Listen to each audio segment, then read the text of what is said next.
And climate crisis is not a problem in isolation. Erik Solheim, we've seen droughts, wildfires, floods destroy crops. We've seen marine animals being boiled alive in the sea. This happened off the coast of Canada recently. How will countries feed millions of mouths when extreme weather becomes the new normal? And are we working in this direction to address this? I think the biggest singular potential outcome for India on the negative side is the potential melting of the glaciers in the Himalayas. If that's to happen, it will impact on Ganga, but of course also on Brahmaputra, Indus, Yangtze rivers well beyond the Indian border, and it will have major impact on maybe 2 billion people. So that is a catastrophe which we cannot really fathom, and we need to step up to avoid it. But I believe Ken and his team did a good job in Glasgow. I mean, they brought forward an agreement on deforestation, on methane, and a number of other issues. But I think the focus is wrong. It is not about climate diplomacy any longer. It's about the political economy. It's what government leaders and business is doing. Microsoft, which is of course a huge company, is doing much more than any country. And it's also much bigger than most countries in the world when it comes to its economy and impact. And just give you a couple of examples. I mean, in Glasgow, the major controversy was about $20 billion US. That was the difference between what Hillary Clinton had promised the developing countries on behalf of the rich and what has been actually been delivered. But compare that to what happened in China just 3 weeks after Glasgow. Then the People's Bank of China, the Central Bank of China, launched a low carbon facility for China. That was $1,000 billion US, 1,000 versus 20. And even for the poorest nations of the world, the Malawis and the Madagascars of this world, because it's much more important with the low carbon facility in China, because it will lower the price on every available environment technology. That's what's happening now, mainly thanks to China and to India. Since Copenhagen, I was there, I've been to so many of these climate conferences. In 2009, none of us thought of the potential of the price of solar being reduced by 90%.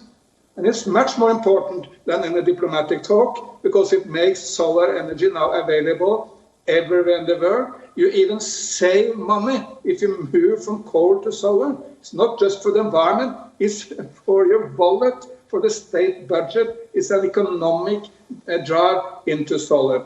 And solar energy, by the way, in India is now the cheapest energy which has ever existed in the world. Solar energy in India is the cheapest energy in the world, cheapest solar energy anywhere. And India, of course, can make an enormous contribution to the world by investing in solar at home, but of course in Africa and many other developing countries. Ken O'Flaherty, we know that there's a war going on, and this war is triggering an energy crisis in Europe. Do you fear that it could slow down the transition to green energy if this goes on for too long?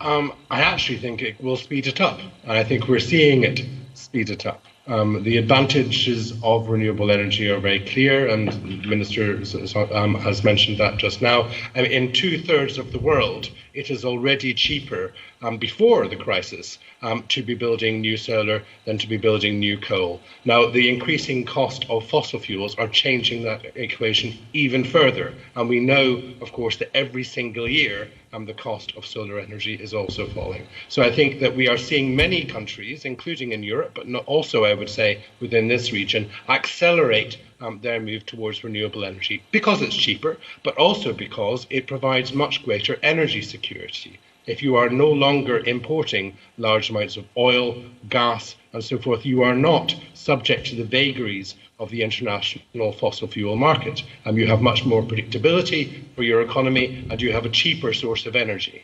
Now, of course, the fact that energy from renewable sources is cheaper is not the only answer to the problem. We need to have stronger grids, for example, in many countries, including India, to transport the solar energy from where it is produced to where it is needed.